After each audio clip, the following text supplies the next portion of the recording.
వచ్చినందుకు నా నమస్కారం. నా పేరు అవనీష్. నేను 3వ తరగతి చదువుతున్నాను.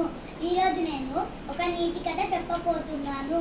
ఆ కథ మా అమ్మమ్మ గారు నేర్పించారు.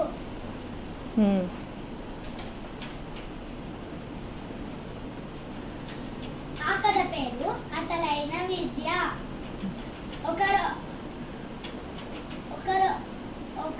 అనగనగా ఒక ఊరిలో ఒక ఆశ్రమం ఉండేది. ఆ ఆశ్రమంలో ఒక గురువు గారు ఇంకా 3 పిల్లలు ఉండేవారు.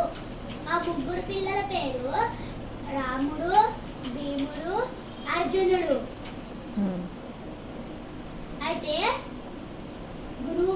ఒకరోజు గురువుగారు పిల్లలకి ఇలా అన్నారు, పిల్లలారా నేను చెప్పిన పుస్తకంలో ఉన్న పాఠాలన్నీ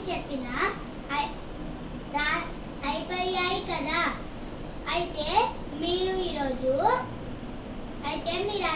ఈరోజు ఆశ్రమం చుట్టూ ఉన్న పెద్ద అడవిలో ఏమేమి గమనించారో చూసినా చెప్పండి. నేను మీకు ఒక పరీక్ష పెడతాను. అడవిలో ఏముంటాయి?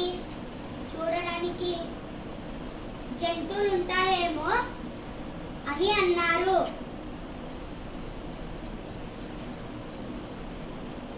అయితే రాముడు గురువు దగ్గరికి వచ్చి, గురువుగారు నేను చెట్టు పైన తీయటి మామిడి పండ్లు చూశాను, అలాగే చల్లటి నీళ్లు చూశాను. ఇంకా భీముడు గురువు దగ్గరికి వచ్చి, గురుగారు నేను కూడా ఒక పెద్ద ఏనుగును చూశాను, అలాగే పెద్ద పాముని చూశాను. అర్జునుడు గురువు దగ్గరికి వచ్చి, గురువుగారు నేను కూడా చీమలు కష్టపడి ఆహారాన్ని మోసుకపోవడము నేను చూశాను, అలాగే కోతిల గుంపు స్నేహం చూశాను, అలాగే నేను చెట్టు పైన కోతిల గుంపు స్నేహం చూశాను. ఇంకా చెట్టు పైన కాకికి దెబ్బ తగిలిన కాపాడే గుంపుని చూశాను. మీరందరూ వచ్చినందుకు నా ధన్యవాదాలు. ఈ కథ నీటిలో ఏదైనా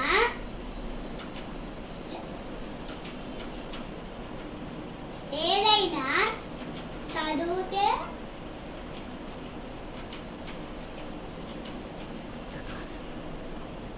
పుస్తకాలలో ఉన్నది చదవడం కాకుండా, ఏదైనా పుస్తకాలలో ఉన్నది చదువుకోవడం కాకుండా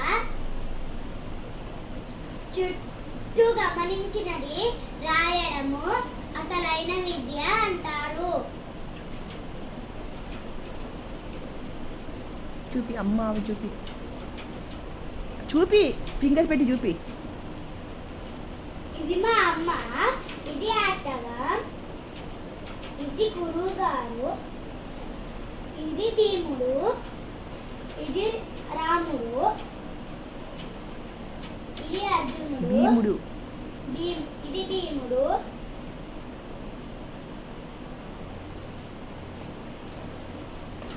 ఇది చల్లటి నీళ్ళు, ఇది మామిడి చెట్టు, ఇది పెద్ద పాము, ఇది పెద్ద ఏనుగు, ఇది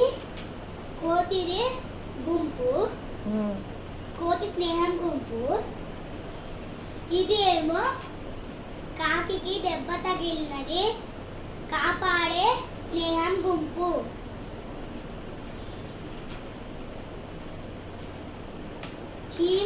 ఇది చీమలు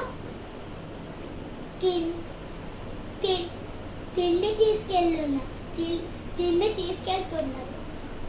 గుంపు. ధన్యవాదాలు. ధన్యవాదాలు.